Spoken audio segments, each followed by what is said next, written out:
Hello everybody and welcome back to the channel, and today we are day 3 of the Rugby World Cup with matches including Italy who played Namibia, Ireland who played Scotland and England who played Tonga.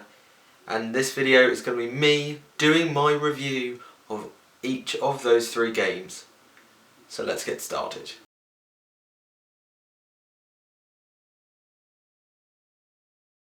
So the first game of the day, the early game, was Italy versus Namibia. Now, I think this was the best game of the day in terms of attacking, in terms of the flow and style of the game. It was better, it was the best, and it was very sloppy. However, I felt the game was very sloppy, especially at the start from Italy. That first half from Italy was horrifically sloppy, but it's what you're going to get in Japan. There's going to be a lot of sloppy play because of the humid conditions. But I've got to give praise to Namibia with the way they played in that game. They were on form today. I also think Italy didn't play at their best, but it doesn't matter when you've won. For Namibia, they've never won a game before. They would have just gone into this game wanting to play well. They probably knew they weren't going to win the game. They wouldn't have the legs on Italy. They don't have the players like Italy do, and most of them are semi-professional as well. So to get 3 tries against them, and to get the first try against Italy, and to be actually leading the game for about 5 minutes, it may not be long, but they led the game. And they must be so happy with their performance because they did really well. Their attack was there. It was there for pretty much the whole game. And they were an ever-presence. They didn't really drop off. Their defence had blips, like the little bit of rain that came over the stadium. Their defence blipped then. They conceded 2 tries during that period. But they're known to be a warm weather side, not wet weather. They conceded 2 over that period, and then they conceded a couple more either side of that rain period at the start of the second half. But other than that rain period, they were there with Italy throughout the whole game.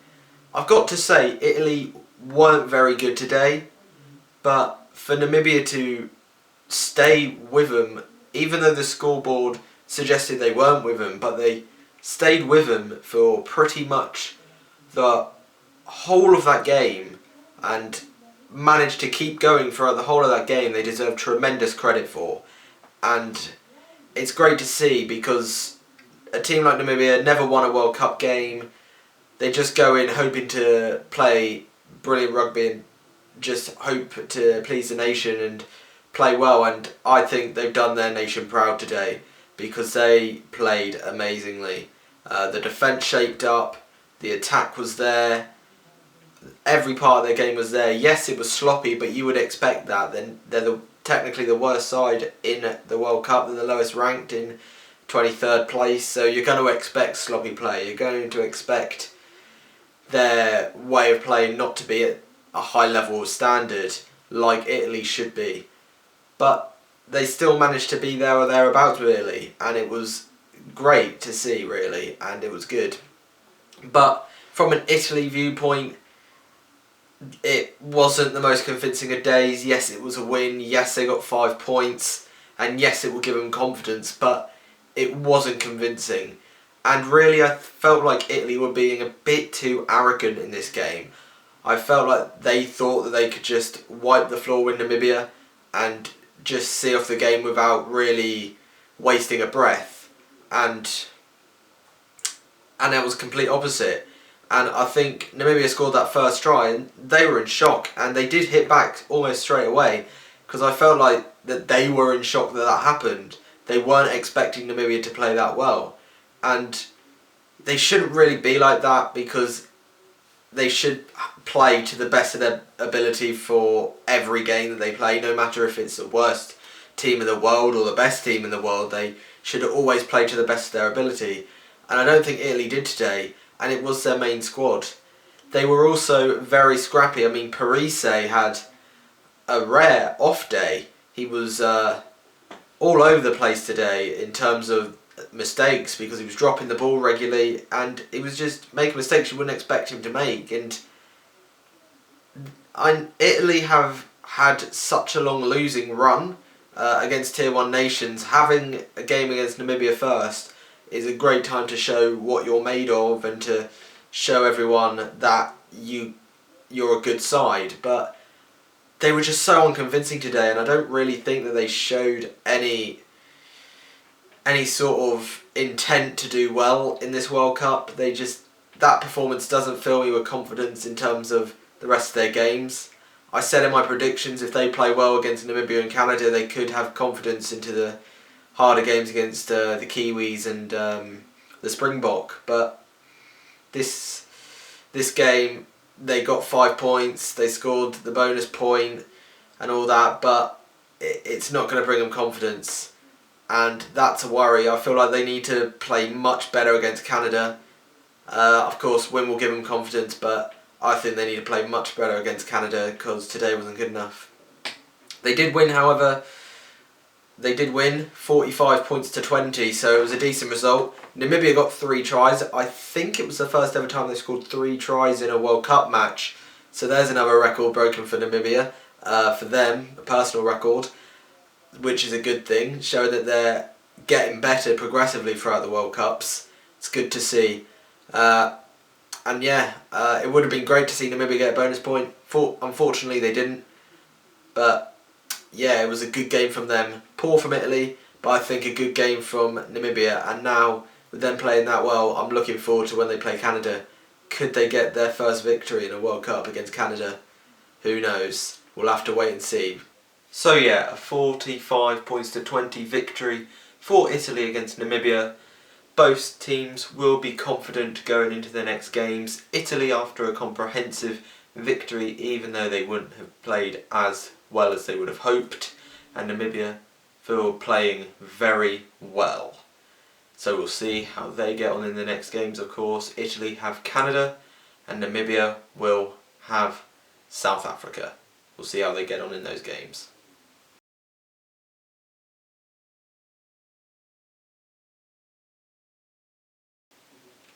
So the second game of the day was Ireland versus Scotland.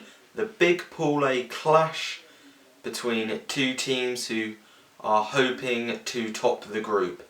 And, well, we all thought it was going to be a close one. We all thought that this would be a tight encounter. Nothing like that at all. Ireland were absolutely brilliant in their decision making, in the way they played, their attack. It was just brilliant from Ireland. And it's what Ireland are. Ireland have gone through the rough patch of the Six Nations, that thrashing against England, and I think they're back now. I think they've peaked, and Ireland are back. This is good because now they can have confidence going into the next games and going into the quarterfinals and maybe even going further than that. And this game was brilliant from Ireland. I mean, they played brilliantly, but you have got to say Scotland were not very good today. Ireland came out of the blocks very quickly and Scotland had no reply to it. They didn't know what to do. They looked lethargic. They were just very poor. I can't really describe how bad they were, but they weren't in peak form today at all, Scotland. They were all over the place as well. And it got to half time. Ireland were about 17-3 up, I think, on the Scots. And then the weather changed. And then it was a slugfest. The second half was just a dogfight. And that's not what Scotland wanted. Scotland have the attack to come back into that game. But unfortunately the weather turned for the worst. And when it starts raining, one thing you don't want to be is being down 17-3 to Ireland in the rain, because there's no way that they were getting back from that. And they played better in the second half, but I think Ireland also controlled the game very well without using much of their energy. and I feel like this game is not going to give Scotland confidence, because Scotland in the Six Nations actually played pretty well against Ireland. They came close. They ended up losing the game, but they did come close to beating them. Thought it would be quite close this one as well, but no, Ireland were a different level today, and they are looking good now. They looked good against Wales in the warm-ups, but you got to say they're warm-ups. You don't know until the team actually reaches the World Cup, and they played blinder in their opener, Ireland, and it's good for the next couple of games, building confidence, and it'll build the fans' confidence as well after a poor Six Nations. It'll build their confidence to maybe think that they can go and win it. Scotland, however, I think they're going to start struggling, because they've lost one big man in Hamish Watson in the game, and that is a massive loss. His work in the breakdown, his carrying is vital for Scotland. He gets some good ground, and now he's injured. I think it was a cruciate ligament damage. He's out of the World Cup now. It's been confirmed, and that's a poor loss from Scotland, because he just does so much for him. He's one of their best players, and it's going to be tough for Scotland without him. And for me, this game won't fill Scotland with confidence. It's good that they do have Samoa and Russia in the next games, because they'll need to bring that confidence back in those two games for when they face Japan in what could be the showdown for the final place in those quarterfinals. And they need to up their game, and they need to do it quickly, otherwise a shock could be on the cards in terms of not getting out of the group, because the performance they put up against Ireland was just not good at all. And if they're going to play like that in the rest of this tournament, I do not see them getting out of this group at all, especially when they play host nation Japan. I just see them struggling, but I believe Scotland can get out of it. I think they've got the fixtures with them now in the next two games, which are Samoa and Russia. Build their confidence in those games, and then get ready for that vital match against Japan. But for now, it was a poor performance from Scotland. But for Ireland, it was an absolute blistering start to their World Cup campaign, and they will be looking forward to the future in this World Cup, as Ireland won 27 points to 3 against the Scots.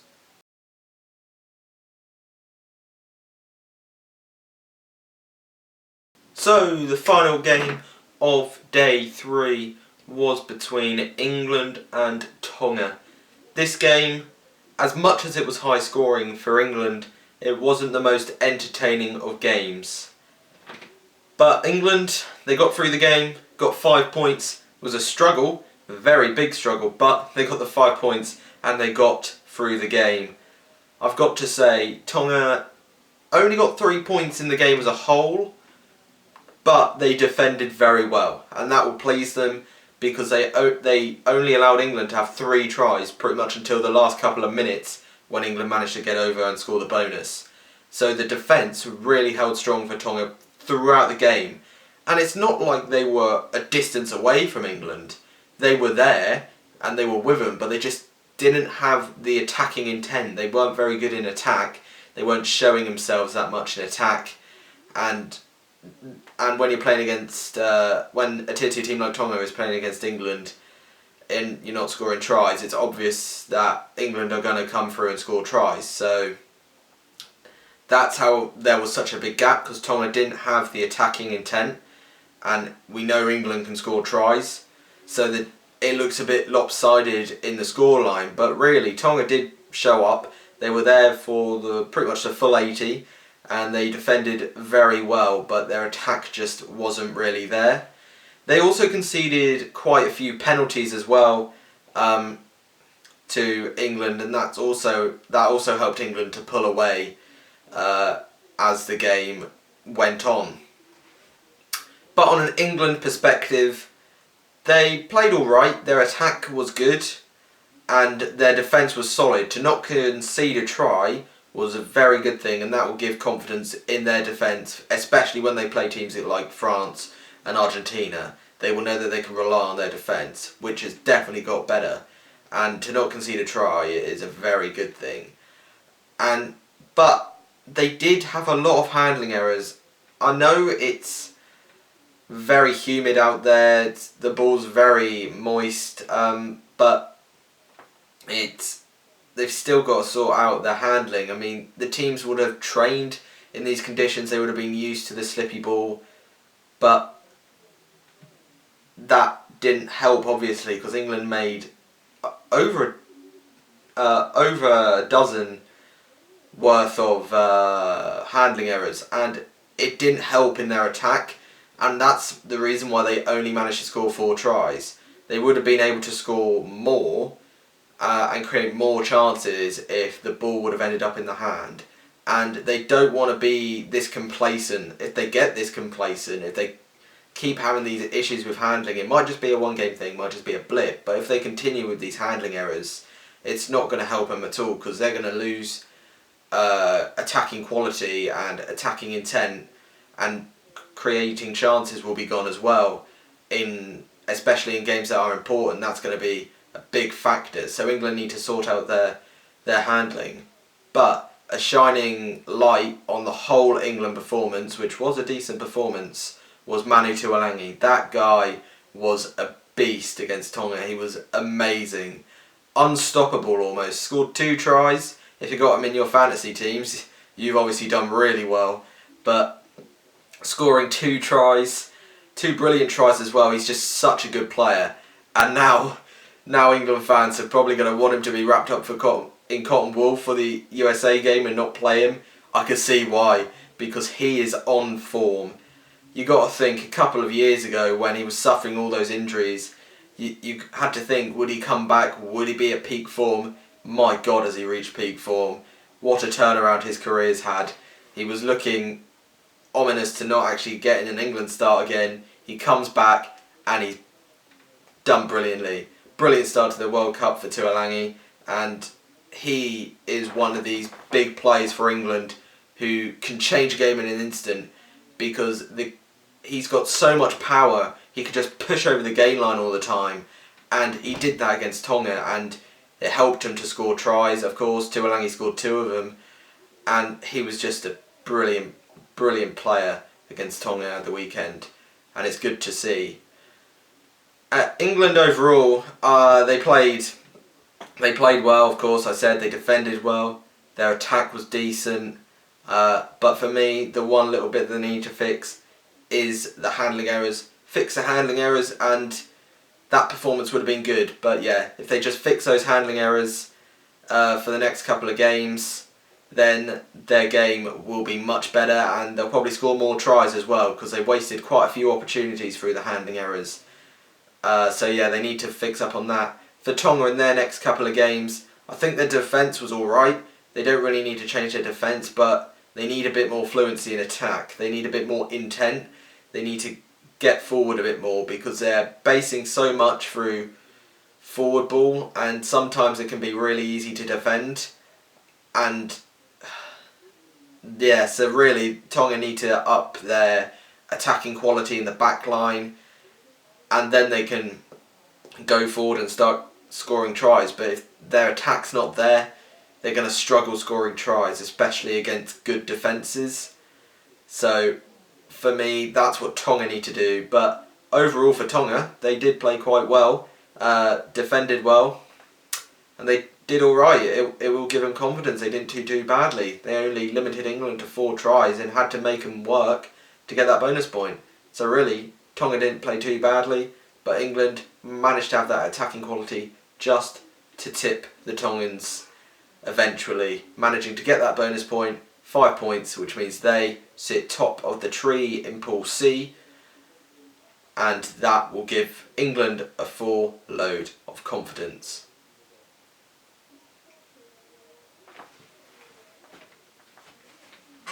After their 35-3 victory over Tonga.